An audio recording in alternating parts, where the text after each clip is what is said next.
Hello everybody out there, Chris and Mike. Hey guys. we're here today with Indie Review for books released on January 21st, 2015. Now guys, you're going to notice that this review is super late. Yeah. There's a reason for that. Apparently the books, specifically Michael's books, that he gets from Midtown, you guys know we get two separate orders. My order came on time. Mike's order was frozen on the Midtown app, so it never fully went through. I had to hit another button to reconfirm it. So basically, because I confirmed it on Wednesday, which makes no sense that it took a week for them to process and ship it, but because I processed it on last Wednesday, it took an extra week to get here. So basically, it's being shipped with the books for the week of the 28th. Which we will be getting those tomorrow. So with the week of the 28th books, Mike will be getting his books. Now we decided we're not waiting for the indie review because the indie review is 90% digital and a couple of physicals. So what we're doing with this indie review is we're going to do my physical books and our digital books, which is mostly Michael. I think I only have one digital book and one honorable mention, and we're sharing one book. And I'll do my physical books. Now the next indie review, which hopefully will be this weekend. We'll hopefully be able to catch up with everything. The next indie review, we will be doing Michael's physical books from this week and last week and this week's physical books, and then we'll be doing our digital books to catch up. And hopefully right after this video, tomorrow, I have my 2,000 subscriber live show. We'll do that. We'll finish reading the big two books. We'll catch up with the big two, and we'll do that on Saturday, on Friday night into Saturday, and the indie review will be on Saturday going into Sunday, and then the next big two will be Sunday going into Monday. This is all, of course, hoping, but because we're behind, don't be surprised if a review or two gets pushed forward an extra day due to reading, because there's a lot of books. I believe for the 28th, if I'm not mistaken.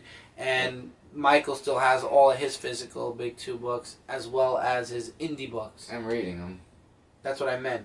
I have to read them still. And obviously, as you guys can see, there's no haul video this week because, well, Mike didn't get his books. So I'll be doing the haul for the week of the 28th. Let's waste no more time. We're going to abbreviate because these books have been out for a while. Invincible 116. I really enjoyed this book. It was really good. At the end of this book, Mark comes to a revelation finally. You know, Rex has now taken over everything. The world has become a perfect place, apparently, and that's what Mark's friend is saying. You know, ever since a certain date, all of a sudden... Could you just move your arm so I can breathe a little bit? You give me this room. I can't breathe as it is. Basically, everything has gotten better, and the world is basically near utopia, and nothing can go wrong anymore. Even crime, petty crime, is gone. There's some funny stuff. Mark and Eve are staying at Eve's parents' house. Some funny stuff there. There are a couple of funerals, which that's not so funny. Mark actually goes back to the father again and tries to plead with the father. You know, maybe it's not right. Rex shouldn't be in control. And the father makes good points, and Mark makes good points. But in the end, the Vultramites will not interfere unless it's needed, and even then it's going to be taken into consideration first before they act. And then there's also a scene with the woman that raped Mark in issue 100, which was really good. And like I said, the ending, Mark comes to a revelation about how he's going to deal with Rex and the way he's running Earth. And also the fact that he is invincible, and even though Rex has a utopia going on, if anything ever goes wrong, he's going to want to be a superhero, but now he's a father. So the revelation in the end was kind of a shocker, but it was kind of telegraphed towards the end of the book. But still, really good book. Definitely would recommend it. Also, I apologize for my voice. I am still on the verge of getting better. I'm not 100% yet, so I apologize. Teenage Mutant Ninja Turtles issue number 42. I love this book. This is my book of the week. I can't say month yet because people get mad because there's one more week in the month. But it probably will be. In this issue, we find out a lot was going on behind the scenes in the past couple of issues. Leo and Donnie worked out a plan, even behind Master Splinter's back, and we actually see that in a flashback. the Turtles are playing basically everyone against everyone else. Donnie is getting Shredder involved with going after Krang because Krang wants to destroy the world. Honeycutt is getting Krang involved by telling him that Shredder's coming. Of course, Baxter Stockman screws up the plan by saying he's also bringing the Turtles. And Leo backs out. Him, Michelangelo, and Raphael back out of the deal with Old Hob, which, honestly, as Splinter said, that the deal was he would help. He never promised that his sons would help. So Donnie actually, and this is a shocker, Donnie stays behind at the teleporter, at the portal. He decides that he's not going to go with his brothers, but the reason being because of Shredder. Shredder has him standing by the portal, and if anything bad happens, basically he leaves Bebop and Rocksteady to babysit Donnie. Also, there is an appearance by the guy from Secret of the Foot Clan. Check the book out to find out why he's there. Action-packed ending of the issue. Like I said, it shows you the flashback on how Donnie and Leonardo planned all this out, and then you get the fight between Krang and Shredder beginning. But where did the Turtles go? Because Michelangelo, Leonardo, and Raphael weren't where Shredder was. Their coordinates were for somewhere else. And if you check out the cover for the next issue, you see exactly where that is. And I can spoil that because they didn't say it in here. We can only guesstimate. But I believe the three Turtles are at the Technodrome. So the Turtles are going to take out the Technodrome while Shredder and Krang are taking themselves out. And at the same time, Splinter and Old Hob are taking it to the Foot Clan and getting rid of them in New York at the same time. So really strategic, great moves from both Donatello and Leonardo. Awesome stuff. Loving this book each and every month. Highly recommend it, but don't start here. Start with the first volume. Alright. Alright, so let's get into digital books. The Wicked and Divine, issue number 7. And what this book was about is that the story felt a little bit okay. Like, it's really just about the search for looking for... Better? Yeah. The search of looking for Lucifer. You know, because, like, that's really the whole point of the book, you know, like, divine and all that stuff.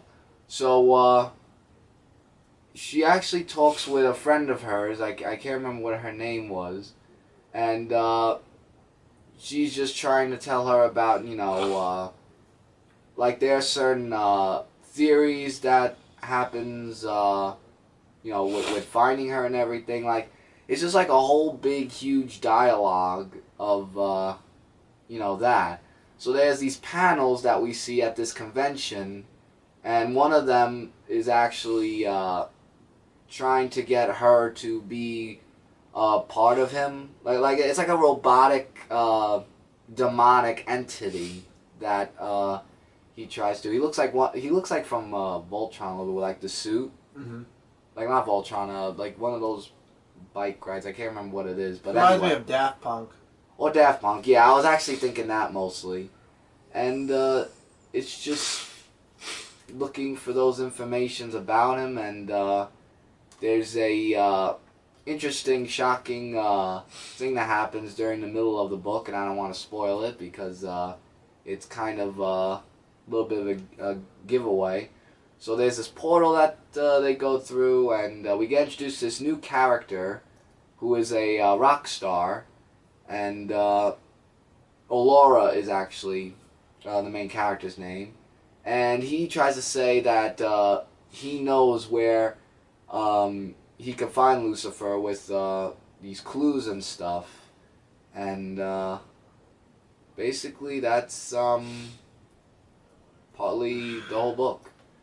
And she's invited to like this party sort of thing. So it was okay. It was like a little moderate, but it's worth getting it if you're into some demonics and stuff like that. I don't know. Savage Dragon, issue number 201. We're in Image now.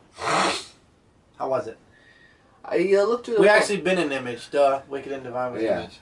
So I looked through the book, and I actually, I mean, Savage Dragon, like, their artwork is spectacular each and every time. And what happens in this book, it almost relates to what happened in the last story, where he's just trying to, what's the girl's name? I can't remember. Like, this girl that he loves, Well, anyway, they have this little fun moment time, and that's kind of something else. And then there's like this girl who goes to this guy Merlin, who's like a scientist and stuff like that, and you get a little bit about his information. So she's still having the thoughts of trying to kill Malcolm, who is known as the Savage Dragon, because we've seen the feud that they had, and they have this fight scene which gets very ugly. And no pun intended there. It gets ugly when you see what happens to Marilyn, I think her name is. So I think what happened at the science lab has to do with that because of these powers that she has, and Malcolm is just trying to shake it all off, but and his girlfriend actually is happy that he's alive after seeing that. So yeah, and there was a funny thing that happened in the end, which was something else. And then there's this whole Vanguard thing. I didn't bother looking through it at the end because I don't know, it really didn't interest me as much. So it was really good. I mean, 200 plus issues on. I mean, it's something you should definitely look into and check it out for yourselves. Alright, Dark Horse, Buffy the Vampire Slayer, Season 10, Issue 11. This issue was interesting. This issue dealt with a lot of the couples issues. You got Buffy on one of those sites where they do like that dating where every 2 seconds they switch tables. Oh, it's like tables switch with, table swap. Yeah, and it doesn't work out for Buffy. Let's just put it that way. And she leaves. You got Xander still trying to get with Dawn. Still trying as hard as he can, and he's failing so epically, it's not even funny. You got Willow with the girl that she had a thing for, I guess, in the previous season. But she's still figuring out herself, and also the book. Right. Being the head of magic now. So things aren't going well there. Giles, things aren't going well with him because he's a kid now, and his, I guess, girlfriend or ex-girlfriend, Olivia, doesn't want to be with him because he's a little kid now. So he's getting frustrated. There's a scene with Andrew, which was very interesting. That one was pretty action-packed. And, of course, Spike's scene was also another really good one. But then it all comes back together again at the apartment where the girls are kind of talking about what happened to them at the beginning of the issue, and Xander's actually still talking to the ghost of, what do you call it? I forgot her name. I forgot the ghost's name. Kill me for that. I can't believe her name just left me completely. But, the ghost of his ex-wife, she died because of him. But she basically tells him to back off, that he's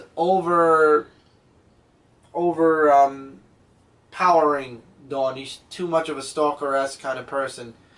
Buffy goes to Spike, of course, with, what was it that was going on? She just wants a night out, basically. She asked him to, she wants to help Spike out, because Spike had, in the beginning of the book, because Spike wasn't doing anything date-wise, he was more on a detective kind of mission. And then she asked if she can, if he needs an extra pair of fists. The end of the book is some action-packed vampire and indoor zombie killing, and then at least two of the characters have a nice ending at the beginning, at the end of the book. Really nice, but again, I felt it was very different. Definitely very different. So, Mike, this is your first G.I. Joe book. Yep. G.I. Joe Snake Eyes, Agent of Cobra, issue number 1. I didn't even know Snake Eyes jumped to Cobra. I am very far behind on G.I. Joe. So far that so am I, because I have no idea what's going on. So, like me, if you don't know what's going on with the other volumes, then you're not going to know what's going on in the book. But it took some understanding that, it talks about just the origin story a little bit about Cobra and how the artwork is beautiful. That I will agree. Admit that. And it's really not all certain, like, talk bubbles. Like, it's mostly action-packed. You get, like, these Red Army people, I forgot what they were called, who try to take in Cobra. And then you get to many years ago about when they were kids and how him and his brother used to, have fun and stuff like that. Their father was very abusive towards the children, and that's kind of the reason why, I forgot what the character's name that turned into Cobra was, because I just looked into the book and I was trying to understand it because I didn't read the other issues. So as the issue continues on, we have a talk scene with someone, I can't remember, the one with the medal. I can't remember his name. I can't remember it off the top of my head. I'm feeling very lightheaded tonight. I can't remember, but anyway, they have a little bit of a talk scene, and it's more of a dialogue after that of where he meets up with this woman character, and she's trying to find information about Cobra, who he's working with, and Cobra Commander, the silver guy's name was. Yeah, well, I think so. And the mission is to look for this guy named Billy, who is the Cobra Commander's son. But I think that Snake Eyes is working with this agent who's part of G.I. Joe still. Oh no, never mind. Well, like I said, never mind. She's still. I don't know. Like I said, I have It looked like it at the end of the book. Yeah, but like I said, since I didn't read the other volumes, I have no idea what's going on. But what I do know is that one thing I gotta say, looking through this, I love how Snake Eyes is just like, look at my sword. It has the Cobra symbol, and all of a sudden they're like, oh, you're on the other side now. Really? You just have to put a symbol on a sword? And that was another thing, but I didn't want to give too much away. But I just thought that was interesting. No, it was interesting. But I'll probably get the next issue. I mean, I read issue 1. Might as well see the next issue now that I got a little bit interested. This one was actually almost my favorite book for this week. Creeple People #1. Creeple People #1. I mean, if you're into science and stuff, then you're going to like this book. But in a funny way, science. It's basically these 3 kids who have a scholar in a Pride college, something like that. And they're trying to figure out this new scientific experiment that they should do that was never done before. So what they do is that the 3 of them, 2 girls and 1 guy, 3's company much, but they live in a dorm actually, try to come up with it. So their teacher, Miss, I forgot what her name was, I think Johnson, I don't know. Like, they go to her to find out, it's basically a DNA sort of thing. Like, it's more scientific, so I have no idea, I don't know science terms, I just thought it was interesting. So they go to her for a 3-day course to find out how to put this together, but, the thing is that when it comes to science, it's always very risky, and you never know what's going to happen afterwards. So, like I said, they go for the course for about 3 days to find out about these things they put together. And I can't remember what his name was. Like, he's just going on a date with his girlfriend, and they're like going around, and they go to this old tower where they have bells and stuff like that. And there's rumors behind the story of why there's so many bells and everything. And it's actually pretty interesting of that story. But then afterwards, they sneak into the school to put on their lab coats and then find out how to work on their experiment with the DNA and stuff. So they come up with this huge booth and everything, and things look okay. 2 people sleeping and 1 guy should stay up. Well, let's just say that one of them who did try to stay up fell asleep, and the thing overheated. And when the machine overheats, well, let's just say something comes out of it, and that's where it leaves us off to be continued. So that's what I mean when I say science has risks. That caught my eye, and it is definitely leading me to reading the next issue. I mean, I don't know science terms and everything, but it was fun.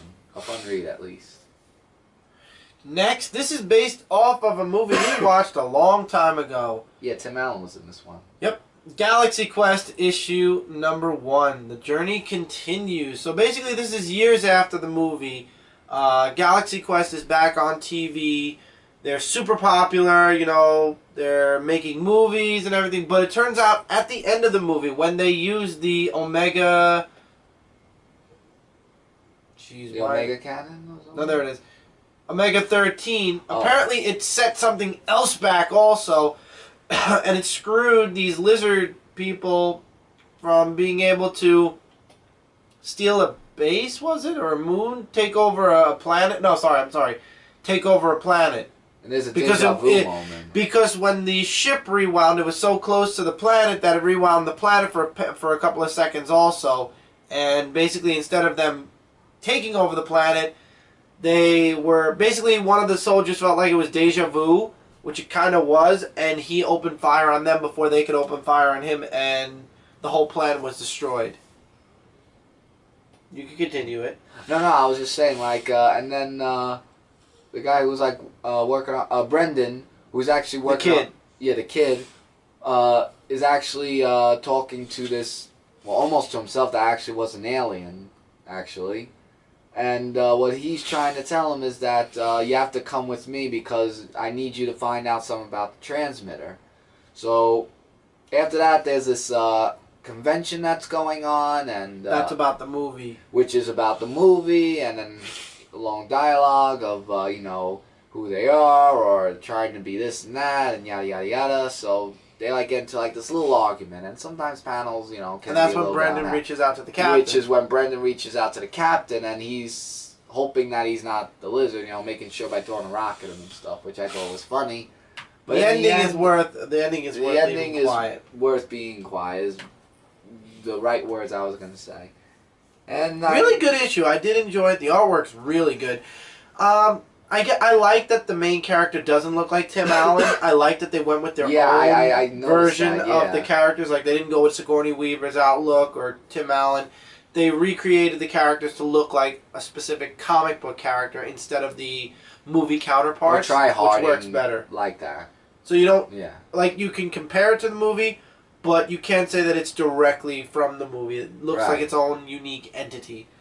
Indestructible, issue number 10. We have reached the double digits. Both Stoner and Barry have a time bomb that is set to go off in a few seconds, and Tar, who is the evil villain, is trying to stop them from using it because it would ruin their plans. So they're trying to get out. The League of Protectors are, I think that's what they're called. I can't remember their group name because it's been a while. They have been captive by Tar's men, who are very, very crazy. Let's just put it that way. So Tar's trying to say, where are they and stuff like that. So they do find them on the roof, and when they were about to throw off the bomb, there was a bomb app where they stopped the bomb, but then after a while they reactivated it, they throw it over the roof, and Tar says this, and he says, "Mark my words, Stoner, this isn't over yet because I will kill your loved ones." That's what sent me off. And then the brother saying, "Oh, your father has been doing this and that, and what have you been doing all around?" They have a little bit of an argument, and hoping the father's going to be okay in this issue because Stoner and the father were close together. So he goes out with the girl that he talked on the phone. Oh God, it just leaves me. A Desiree, yeah. And they go out to eat a little bit, and he deletes the voicemail that I sent to him when he was all this and that. So he leaves, and he wants to go to Greg, actually, not Stoner, Greg wants to go to Mighty Frank, and Barry tries to stop him and says, we're superheroes and you can't tell him what's going on and stuff like that, and they would tell him, but let's just say he's a little bit hung up at the moment, and I don't think he's coming down. And if you want to know what I mean, read the issue. Now this looks interesting. And that was my second favorite book of the week. Last book, Samurai Jack, issue number 16. Yeah, 16. And this book is all about Samurai Jack trying to find a certain person that could help him get back to his time. So, and it's the Master of Time, the first part, I believe.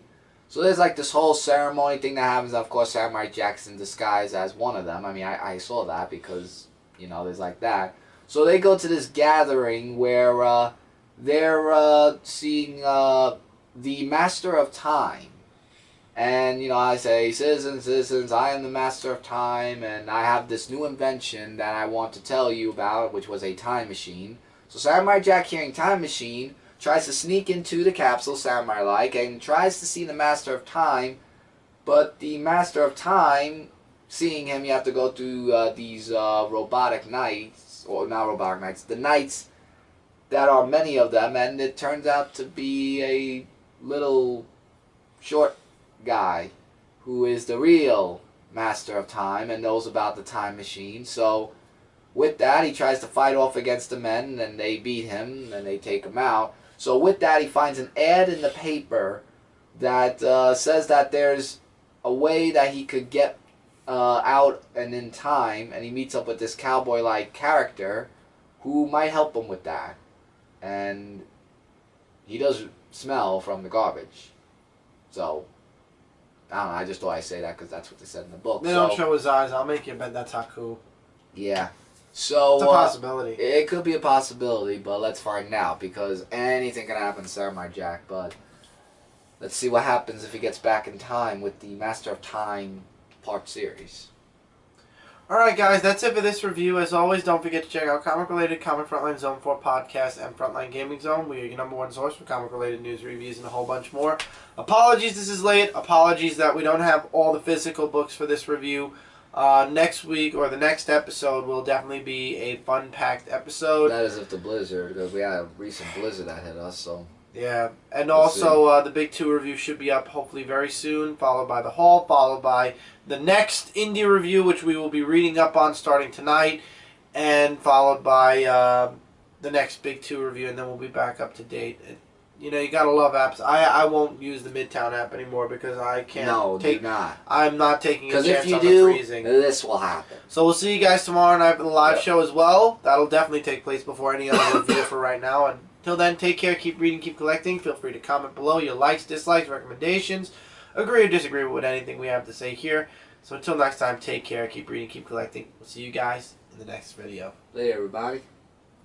And that's where you have to hit the button. Oh yeah, that's right. That's where I have to hit the button. I need editors. Barry, edit this ending. No. See you guys later.